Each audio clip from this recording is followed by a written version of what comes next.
Okay, let's talk about the D major chord shape. All right, so this is going to be the third chord in our key of G, C, and D major progression. This is also known as the 1-4-5 chord progression in the key of G, okay? So we've already done quite a bit of instruction and practice with this shape here. We know that the ring finger is going to be our anchor position. That's going to be important here in a second. We know that if we just take these two fingers here and pull them to this position, that changes it to a modified C, right?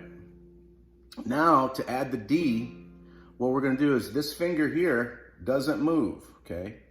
Just like you're doing before. Now I'm going to lift my fingers off. My middle finger, I pull it all the way back, all the way so it's tucked in really tight here, and it's going to go on the second fret of this first string, this E string, all right?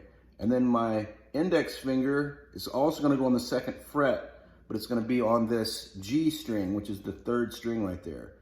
So I have index finger on the second fret of the G.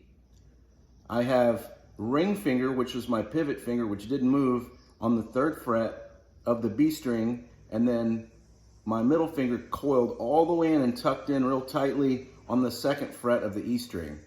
With this one, the root note is the open D string here. So actually, that is the root note of the chord, so there's only 4 strings being played.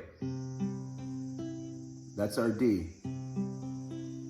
Just mute the other strings or don't play them, okay? If I play this, you see it doesn't sound quite right, that open E and A, they don't really fit into that sound. You could probably play the A, because the A is actually part of the chord of D. But anyways, that D is your root there. Boom. Okay? So how do we play this in the context of what you've been doing, okay? Keep it in mind that this is this anchor point, okay? Let's start with our G shape. We're in the key of G. The G is the root, okay? So the chords, if you go like in alphabetical order, starting with the root note, they'll go G, A, B, C, which is our 4, D, which is 5, E, which is 6, and F, which is 7, okay?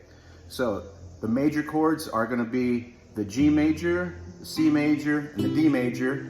If you look up songs with 1-4-5 chord progression on Google, this damn lawnmower guy's killing me out here.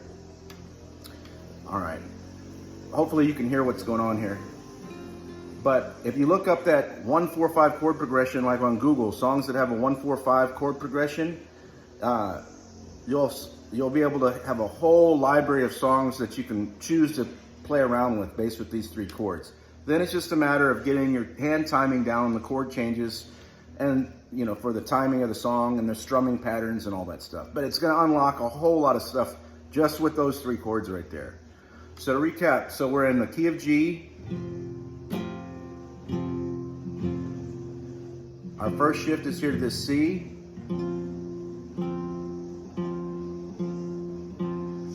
We keep our ring finger anchored and we coil and make this shift. This pinky comes off. There's our D. A lot of times you're going to see this pinky used to color this chord, for example. And also taking this middle finger off too. That's a really common little lick in a lot of songs. We can do that later though, okay? So here we go. It's our D. And then back to G, we keep this anchored. You're gonna find, like, because it's in the key of G, that kind of sounds like home.